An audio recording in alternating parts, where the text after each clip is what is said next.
Students, in the lecture number 11 we will discuss the last topic of chapter number 16, which is basic information about dengue fever. Basically dengue fever is a viral infection which is transmitted by Aedes aegypti. Aedes aegypti is a female mosquito. एक ऐसा मच्छर होता है जिसका size आम मच्छर से थोड़ा सा बड़ा होता है, ठीक है, और इसकी बॉडी पे सफ़ेद रंग के निशान होते हैं, ठीक है। Dengue fever is the major health problem in tropical and subtropical countries including Pakistan. Tropical countries ऐसे कंट्रीज़ होते हैं जिनमें मौसम मोस्टली गर्म रहता है, ठीक है। और जो वायरस है, डेंगू वायरस है, इसकी 4 टाइप्स हैं बेसिकली। ओके, जब ये इन्फेक्ट करता है किसी पेशेंट को और वो पेशेंट डेंगू वायरस के इन्फेक्शन से बच जाता है, मतलब इम्यूनिटी प्रोड्यूस हो जाती है उसमें। For example we can say that recovery from infection provides life long immunity against specific type of virus. For example इसका मतलब ये है कि अगर किसी पेशेंट को डेंगू हो गया है, ठीक है, और उसने डेंगू वायरस को सर्वाइव कर लिया, तो उसे दोबारा उसी टाइप के वायरस से डेंगू नहीं होगा, ठीक है। वो उससे पूरी लाइफ के लिए इम्यून हो गया, ठीक है। लेकिन वो जो बाकी 3 टाइप्स हैं, देखिए मैंने बताया ना ऊपर के इसकी 4 टाइप्स होती हैं, ठीक है। अब एक स्पेसिफिक टाइप से डेंगू हुआ एक पेशेंट को और वो रिकवर हो गया वो पेशेंट, ठीक है। वही स्पेसिफिक टाइप अगर उसे दोबारा इन्फेक्ट करेगी तो उसे डेंगू फीवर नहीं होगा। लेकिन अगर इन चारों में से कोई बाकी 3 जो होंगी टाइप्स वो इन्फेक्ट करेंगी तो चांसेस हैं कि उस पेशेंट को दोबारा डेंगू हो सकता है। अच्छा, according to WHO 50 million dengue infections occur worldwide every year, ठीक है। WHO वर्ल्ड हेल्थ ऑर्गेनाइजेशन के मुताबिक 50 मिलियन डेंगू इन्फेक्शंस होते हैं वर्ल्ड वाइड, पूरी दुनिया में 50 मिलियन डेंगू इन्फेक्शंस होते हैं हर साल, ठीक है। इसकी अब हम चेक कर लेते हैं कि ट्रांसमिट कैसे होता है, इन्फेक्शन ट्रांसमिट कैसे होता है। बेसिकली ये जो हमारे पास फीमेल मॉस्कीटो है एडीज़ एजिप्टी, जब ये किसी इन्फेक्टेड पर्सन को बाइट करती है, ठीक है, तो ये उस वायरस की कैरियर बन जाती है, ठीक है। जब ये कैरियर किसी हेल्दी पर्सन को बाइट करती है तो वो जो वायरस होता है इस कैरियर से हेल्दी पर्सन में ट्रांसमिट होता है, जिसकी वजह से हमें डेंगू फीवर हो जाता है, ठीक है। अब हम डेंगू वायरस का मोड ऑफ एक्शन देखते हैं। बेसिकली ये वायरस हमारे ब्लड में जैसे इंटर होता है तो सबसे पहले क्या करता है, WBCs को अटैक करता है, मीन्स वाइट ब्लड सेल्स को अटैक करता है और उनके अंदर रिप्रोड्यूस होता है, मल्टीप्लाई होता है और उन्हें डिस्ट्रॉय कर देता है।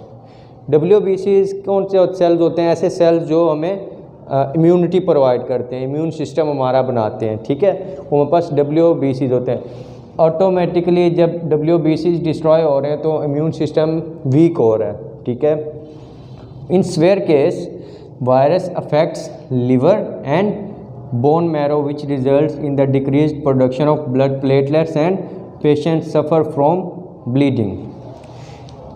इन सीवियर केस में क्या होता है कि समटाइम्स ये जो वायरस होता है लिवर और बोन मैरो को अटैक करता है। उससे क्या होता है, उसे ये होता है कि क्योंकि लिवर और बोन मैरो क्या हैं, ब्लड सेल्स की प्रोडक्शन की साइट्स हैं, यहाँ पे ब्लड सेल्स प्रोड्यूस होते हैं।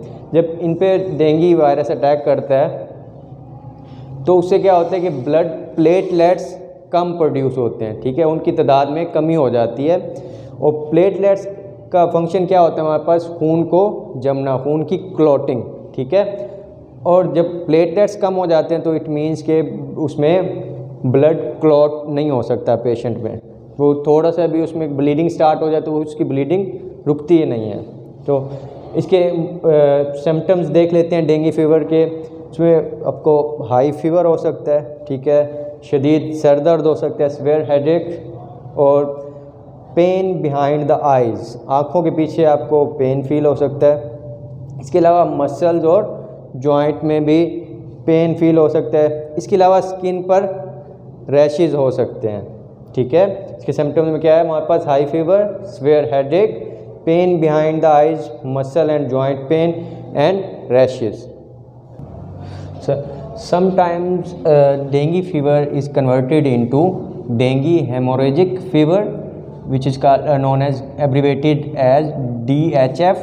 इसमें क्या होता है, तो ब्लीडिंग ज़्यादा होती है, ठीक है। उसके अलावा प्लेटलेट्स की कमी होना शुरू हो जाती है, ब्लड में प्लेटलेट्स की कमी होना शुरू, low level of blood platelets and plasma leakage, ठीक है। ये डेंगी हेमोरेज फीवर की सिम्टम्स हैं।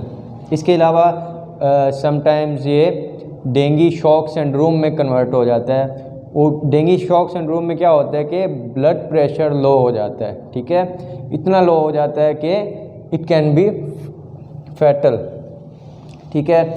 अब हम इसकी ट्रीटमेंट और प्रिवेंशन को देखते हैं।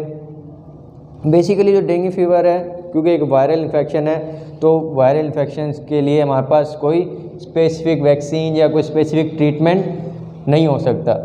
तो इस तरह के इन्फेक्शंस को कंट्रोल करने के लिए बेसिकली हम क्या करते हैं, प्रिवेंटिव मेजर्स यूज़ करते हैं। उसमें प्रिवेंटिव मेजर्स में क्या आ जाता है, इसके स्प्रेड को रोकने के लिए हमें एडीज़ एजिप्टी के स्प्रेड को रोकना होगा। क्यों? क्योंकि यही वो वेक्टर है जो इन्फेक्ट करता है, इन्फेक्टेड पेशेंट से डेंगू वायरस को हेल्दी पर्सन में ट्रांसमिट करता है, ठीक है। अब ये बताया गया है कि एडीज़ एजिप्टी ब्रीड कैसे होता है, ठीक है।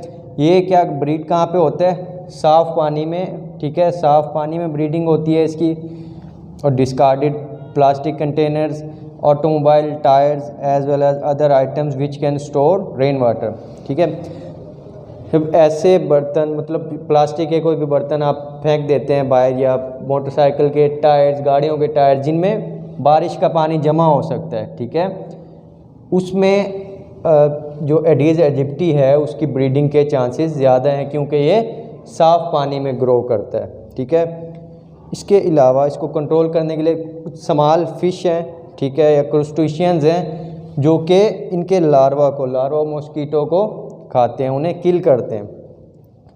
Insecticide sprays are ineffective, means कि जो इंसेक्टिसाइड स्प्रेज होते हैं ये इस एडीज़ एजिप्टी को किल करने में नाकाम है। क्यों? क्योंकि ये इनके इनहैबिटेट में दाखिल ही नहीं हो सकते। अब हम इसका ओवरव्यू ले लेते हैं लेक्चर का।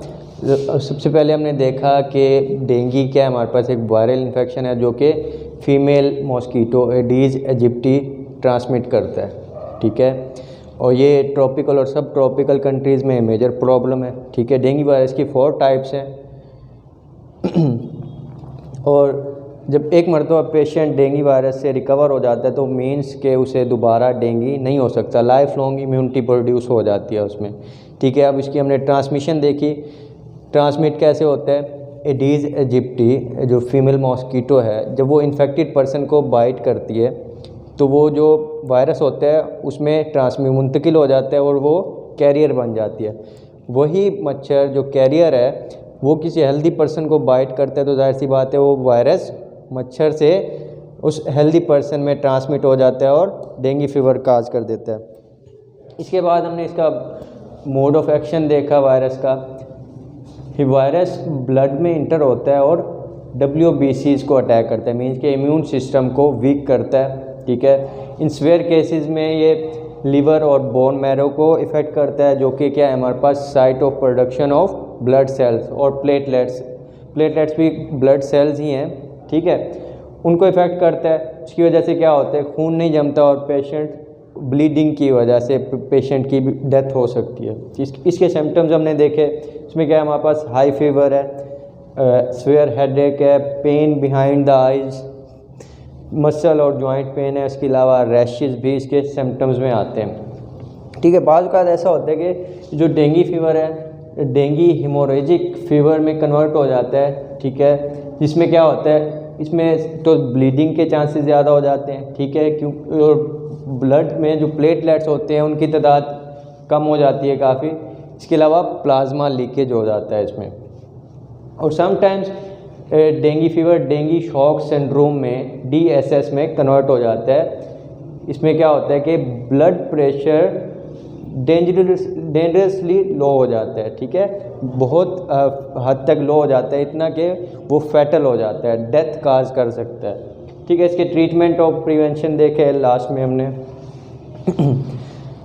क्योंकि एक वायरल इन्फेक्शन है, वायरल इन्फेक्शन के लिए आपको पता है कि कोई वैक्सीन नहीं है, ठीक है। तो इसको कंट्रोल करने का हमारे पास यही हल है कि हम इसके जो कैरियर है, इसका जो वेक्टर है, उसे कंट्रोल करें, ठीक है। उसको कंट्रोल करने के लिए हमें यही चाहिए कि हमारे जो वाटर स्टोरेज के कंटेनर हैं उन्हें ढक कर रखें, ठीक है। और ऐसी चीज़ें हैं जिनमें बारिश का पानी स्टोर हो सकता है, ठीक है, उनको केयरफुली हैंडल करें, ठीक है, उन्हें केयरफुली डिस्कार्ड करें। कुछ स्मॉल फ़िश और क्रूस्टेशियंस हैं जो कि इसके लार्वा को किल करते हैं, ठीक है, उन्हें यूज़ किया जा रहा है इस मॉस्कीटो की ब्रीडिंग को कंट्रोल करने के लिए।